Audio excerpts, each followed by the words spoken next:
Morning. Today is February 26th. Today is my 45th recording. It's 6:07 in the a.m. here on the East Coast. And hi, I'm Beth. Nice to meet you. Um, this is my little channel doing little channel things.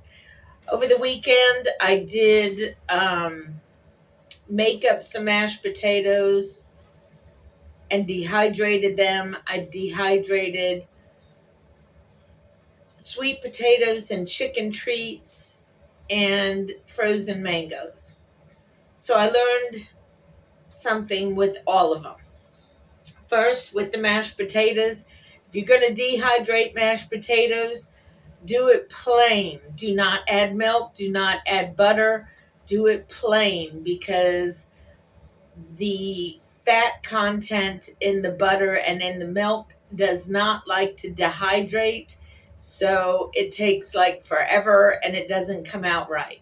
So there's, at least this time I boiled the potatoes properly and didn't disintegrate them, so go team me.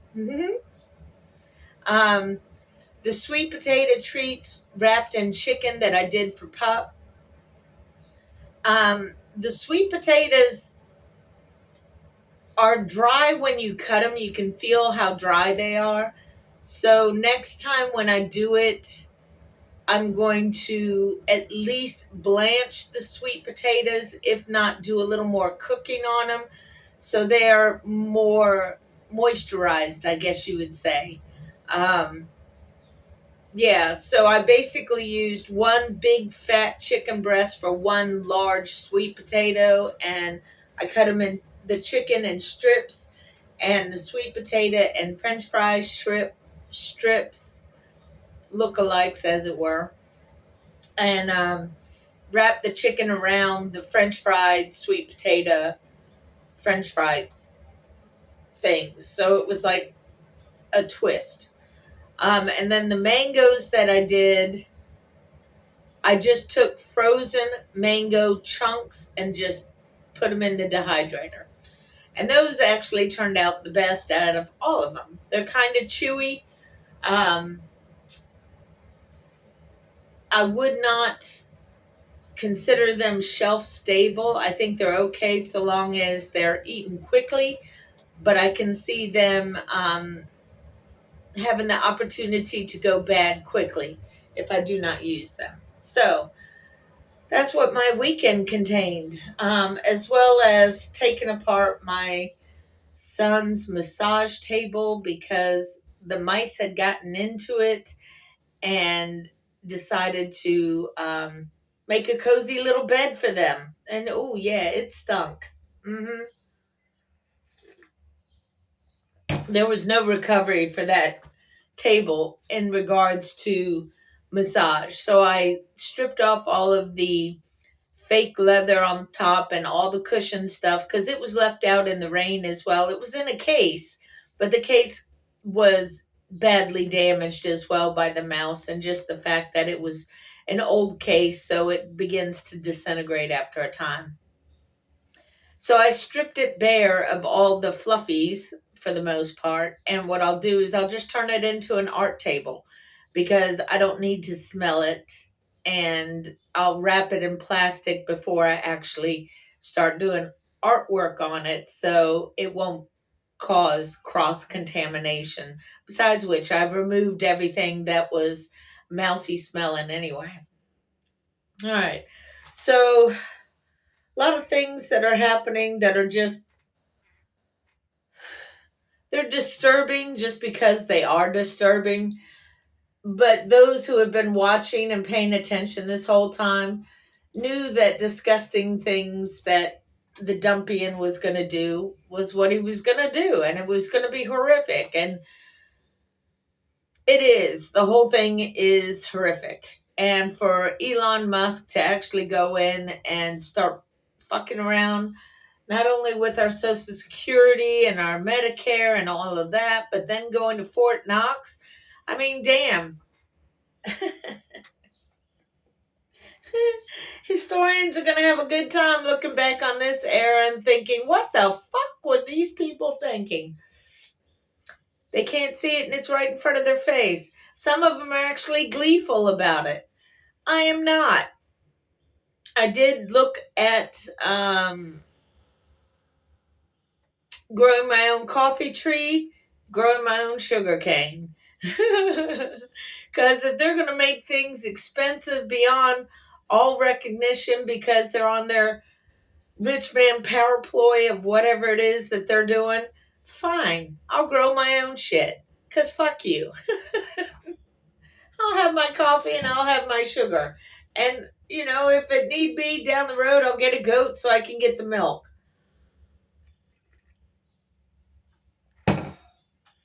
Damn, man.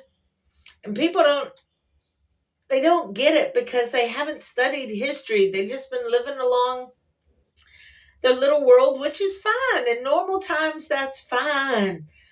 But right now, we're not in normal times. We got people that have lost their mind and want to rule.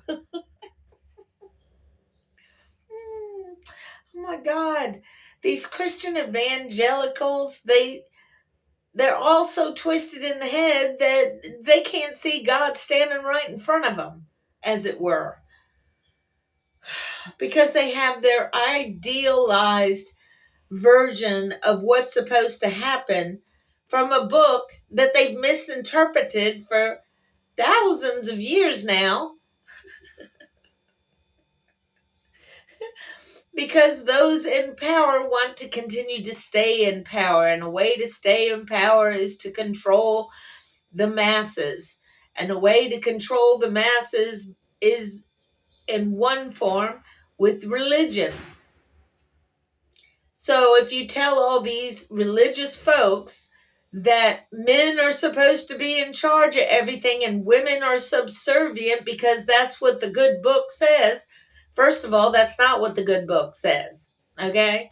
Second of all, the book has been twisted for thousands of years. So you really think that that's right? If you actually look back at the history of how that book first began and some of the things that are uncomfortable for you people to, or those people to actually look at, you wrote the wife, you wrote the female out of the story. How can you have a family without a female? The female that gives birth to the children? No, you just want to sit there and hate on the women. It's annoying as hell, man.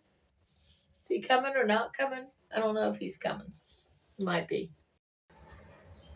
So if any of these religious people were, first of all, honest, which, a lot of them are not, even though they say they are, and they know that it's one of the rules, one of the 10 Commandments. They look back in their history, they'll see that in the beginning of Judaism and Christianity, there was, for lack of better words, there was a wife of God, Ashria, I guess is how you say her name.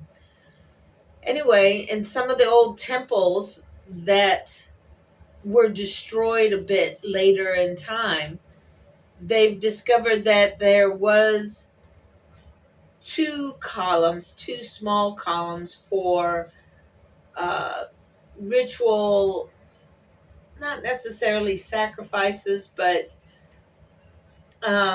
what is the word? I can't even remember. It's not even donations. It's where your offerings. That's it. You're offering up a substance of some sort to God.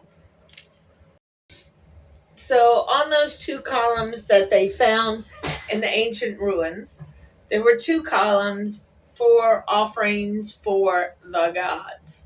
You had one column that was for God, the man portion of God. And then you had another column that was for the female, for Ashria or whatever they chose to call her at the time. And on her column, they had cannabis. Yeah, that stuff. So somebody was walking by, so I was trying to guard what I was saying. So all of the men that are in charge now realize, because they've been taught, that the best way for them to stay in power and in control is to, once again, squash down the woman. It's always, let's push the woman down so we can be on top and be king of the hill. What the WTF, man? I don't get it. If men would work with women, things would be a whole lot better. Trust me on that. Trust me. Because the woman would put in some humanity instead of all this callous, for the money, for the power, man stance that we are currently having to endure. It's funny how men want to control women because they're afraid of us or whatever their deal is, all because their parts and pieces are on the outside. That has nothing to do with anything. That does not make you better or less than me. That just means your parts are on the outside. God, so frustrating. So you have all that going on the outside world where men want to go back to the witch trials again because they didn't look at their fucking history to realize that was not a good idea. They have all these delusions in their head. And then you wonder why you can't find a woman in your world who wants to put up with your shit. Well, fuck your shit, man. Equality or nada. That's it.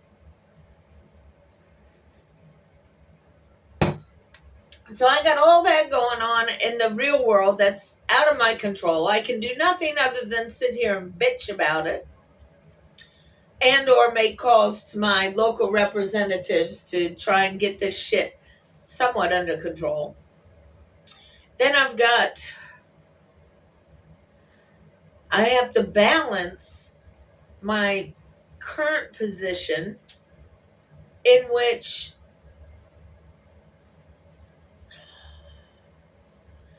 I have an 80-year-old mother who is on the evangelical MAGA side,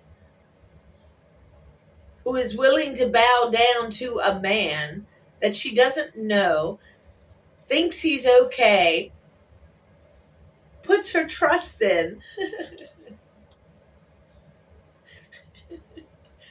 thinking things will be okay, because she doesn't want to look at the truth of the situation, of which he's a fucking con man.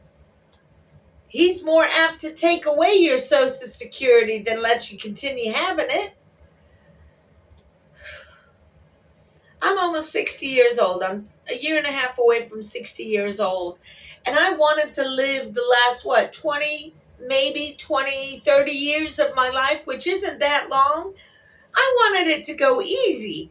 But these people who are all upset about black people getting a good job because they earned it, or women having an opinion that doesn't agree with their opinion, all those frightened, scared little men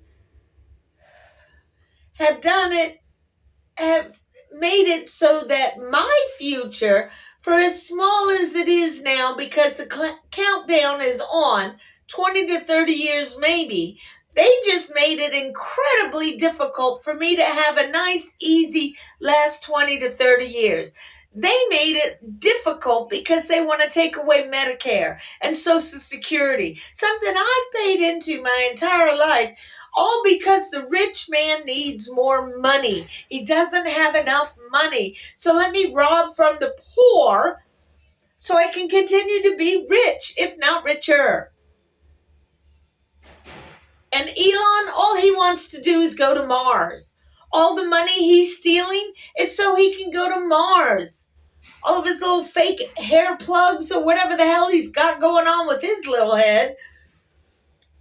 If you want to find out when he gets nervous, he rubs his hair, his fake hair, when he gets nervous so that he can regain his confidence. Like, ooh, I have hair, let me rub it. Look at the psychology of the man and what he's doing. He's trying to act all, I am the me. Anyway, I ended my week here at work on a bad note because I was extraordinarily tired. And I actually like the fact that this position, for the most part, I'm alone. There's a couple of people every now and then that help out when it comes to me having to go to the restroom or lunch, or if I have a problem. That for the most part they do help out when it concerns those areas. But Saturday I'd step away from my box for a moment to smoke a couple of puffs of cigarettes. And when I came back, there was a car that I did not hear the CB radio to tell me that the car was good to go because I had stepped out for my 2 puffs. So I tried contacting somebody regarding that car because I'm not going to let the car go until I have approval from somebody who makes more money than I am or I do. So I was trying to talk on the walkie-talkie and nobody was responding. So then I was getting grumpy and I was starting to walk down to the main office to try and get somebody on the chain because I needed somebody to give me permission to go ahead and let this car out. So, needless to say, I had a bit of an attitude because then I started getting a line of people in cars and they didn't understand what was going on, what the holdup was. So I was under stress. Nobody was responding on the radio. Finally, somebody did, and everything calmed down. And I did apologize afterwards. But in the end, there's still no excuse for my mistake on that. So I have to make reparations and apologize to even more so, more full-heartedly to my manager because that wasn't right. So I'm trying not to start my day off like that because I don't like being negative. It makes things harder in life in general. Somebody's coming. So yeah, at home I'm just trying to maintain. Um, I'm not going to change an 80-year-old woman. There's just no way. I could sit here and if she witnessed everything that I saw with the insurrection, the million people dying from COVID and everything else, if she saw all that and was still going to vote for the jerkwad, there's nothing I can ever tell her to get her to understand she's wrong. And it saddens me and baffles me. And it annoys me because I know,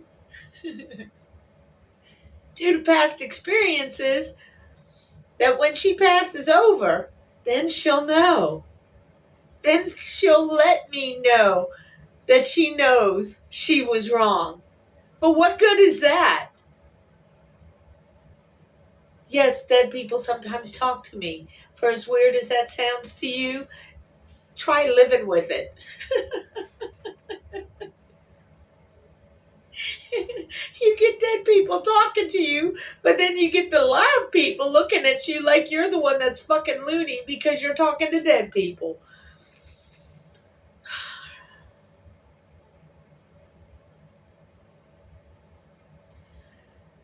It's hard to walk the road that I have walked because there are people such as my mom and others in my family who don't see the full totality of everything. So they just see me as being the crazy one. So they can't hear me on anything I say because they see me as the crazy one.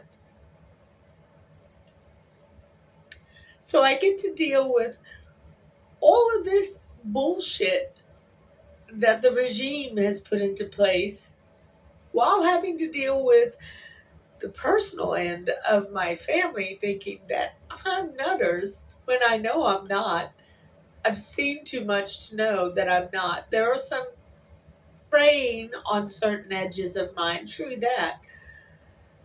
But I'm not the one that's crazy in the way that they are. Oh, anyway, that's enough for now. All right. Take care of yourselves, people, because that's all we got.